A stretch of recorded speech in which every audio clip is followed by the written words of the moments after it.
রাষ্ট্র মেরামতের স্বপ্ন নিয়ে শিক্ষার্থীদের যে আত্মত্যাগ, তার ফলে আমরা একটি গণতান্ত্রিক পরিবেশ পাবো কিনা, সেই ধারাবাহিকতায় সেই আদর্শ আমাদের কোথায় নিয়ে যাবে সেটি দেখার জন্য আমরা আসলে সবাই উন্মুখ হয়ে বসে আসছি, যে কোনো ইতিবাচক বদল রাজনীতিতে আসছে কিনা।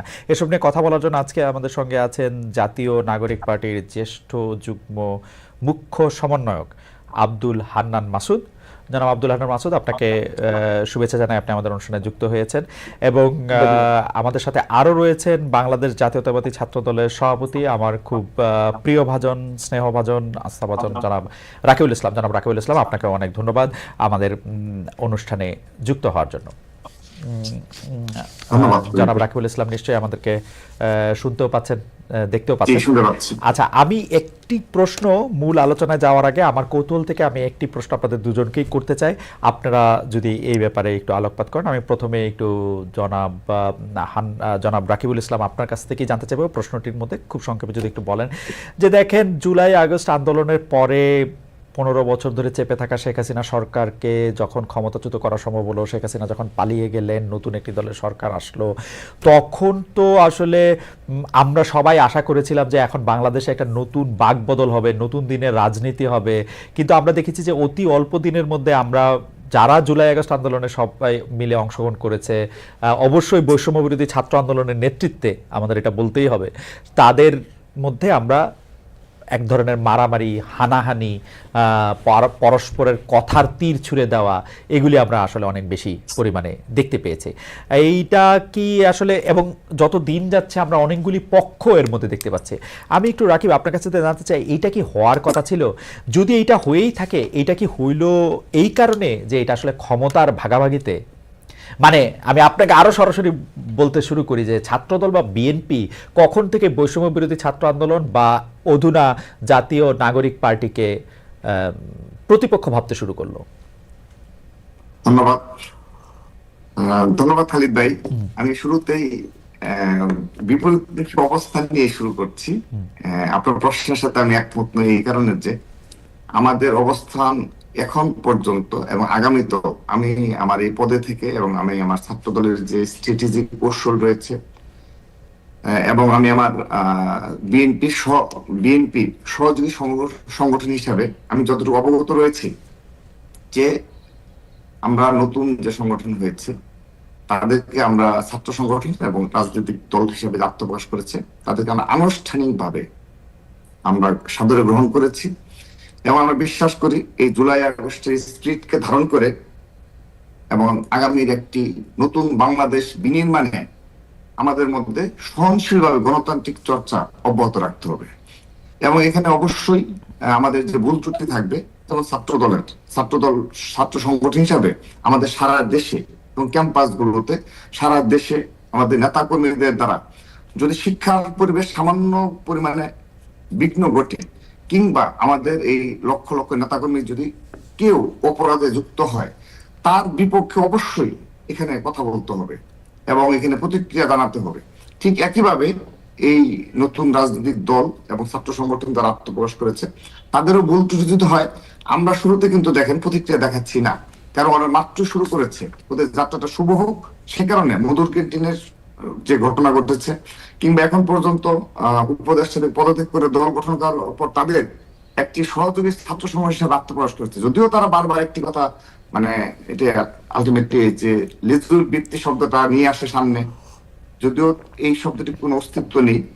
তো যেটা বলছিলাম আর কি, তো সেই কারণে আমরা সাধারণ গ্রহণ করেছি এবং এখানে কোনো প্রকার কোনো বিরোধ নেই, আমি এটি আপনাকে শতভাগ নিশ্চয়তা দিচ্ছি। কিন্তু গণতান্ত্রিক প্রক্রিয়ায় অবশ্যই সহনশীল ভাবে বিপরীতমুখী অবস্থানে থাকতে হবে এবং ভুল ত্রুটি ধরতে হবে। বিরোধী দলের কাজই হলো অবশ্যই যারা সামনের দিকে অগ্রসর হবে রাজনৈতিক দলগুলো পারস্পরিক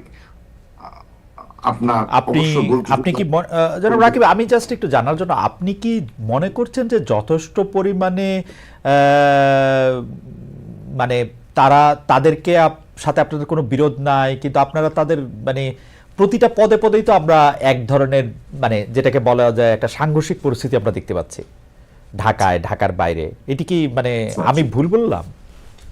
জি না, এখন পর্যন্ত খালিদ ভাই সত্যিকার অর্থে বড় ধরনের কোনো প্রকার কোনো কিছু হয়নি। সংঘর্ষ তো পরের কথা, মতবিরোধ হয়নি। তবে তাদের নতুন দল গঠনের আগে উপদেষ্টা পদে থেকে নাহিদ ইসলাম এবং আজকে যিনি টকশোতে রয়েছেন সহ এই নতুন রাজনৈতিক দলের বেশ কিছু বক্তব্য যেগুলো আপনি জুলাই আগস্টের স্পিরিটের সাথে যায় না, এবং আপনি আগামী যে বাংলাদেশ বিনির্মাণ যে স্ট্র্যাটেজি এবং সাধারণ জনগণের যে একটা আকাঙ্ক্ষা, জন আকাঙ্ক্ষা, তার সাথে যায় না, এরকম বেশ কিছু বক্তব্য তারা রেখেছেন। তো এই কারণে বেশ কিছু মানে সন্দেহ এবং জাতীয় ইস্যুতে আপনার বেশ কিছু ইস্যুতে বাংলাদেশের যাত্রাপথে বিঘ্ন ঘটেছে, এটা অস্বীকার করার কোনো সুযোগ নেই। সে কারণে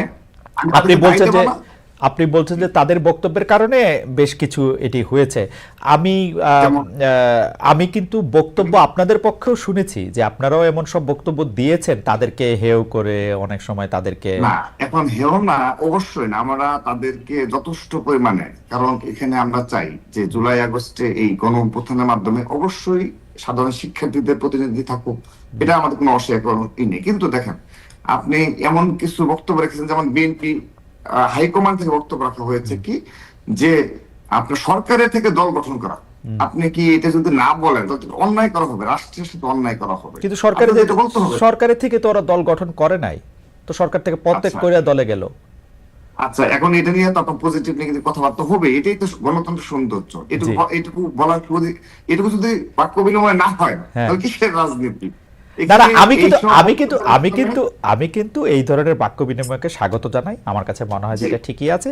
কিন্তু আপনারা কি একটা আসলে প্রতিপক্ষের অবস্থানে নিজেদেরকে চিন্তা করেন কিনা, সেইটাই জানতে চাইছিলাম। আপনি যেটা বলছেন যেটা আমি তো সরাসরি বক্তব্য দিতে চাই এই ইস্যুতে, যে প্রতিপক্ষ না, শোনা, আমি না শুধু আমি আমার পার্টির একটা অবস্থান ব্যক্ত করছি, যে আমি যতটুকু জানি যে পার্টি জাতীয় ঐক্যতে বিশ্বাসী, কারণ আমরা দীর্ঘদিন ফ্যাসিবাদের কবল থেকে মুক্ত হয়েছি। এখানে আবারও সামান্য ভাবেও যেন কোনো বিঘ্ন না ঘটে, এবং নিজেদের মধ্যে মতবিরোধের কারণে বড় ধরনের সংঘর্ষ কিংবা আমাদের দ্বারা অপর কোনো রাজনৈতিক দল এবং ছাত্র দল দ্বারা অপর কোনো ছাত্র সংগঠন হয় না, কোনোভাবেই যেন আপনার অত্যাচারিত কিংবা সামান্য পরিমাণ নির্যাতিত না হয়। আপনি একটা এক্সাম্পল আমি শেষ করে দিচ্ছি খালিদ ভাই। আমাদের বাংলাদেশে যেমন চট্টগ্রামের একটা ঘটনা বলি আমি সর্বশেষ, চট্টগ্রাম কলেজে যেখানে শহীদ ওয়াসিমের যে কলেজ, যেখানে ছাত্র দলের আহ্বায়ক কমিটির অন্যতম সদস্য হিসাবে এই গণ অভ্যুত্থানে বীর চট্টগ্রাম প্রথম শহীদ, সেই শহীদ ওয়াসিম, সেই কলেজে ছাত্র দলের এগেইনস্টে ষড়যন্ত্র রয়েছে এবং গায়ে হাত তোলার ঘটনা ঘটেছে। আমরা তো সহনশীল ভাবে সেই পরিস্থিতি মোকাবেলা করেছি, সহনশীল ভাবে। আপনি আজকে জানবেন কিনা, টঙ্গীর তামিরুল মিল্লার থেকে 8 জন ছাত্র দলের মানে ছাত্র দল করতে আগ্রহী এরকম 8 জনকে বহিষ্কার করা হচ্ছে একটি তুচ্ছ ঘটনায়, যেখানে পুলিশের যে তদন্তে যে রিপোর্ট এসেছে তার বিরুদ্ধে 8 জনকে আজকে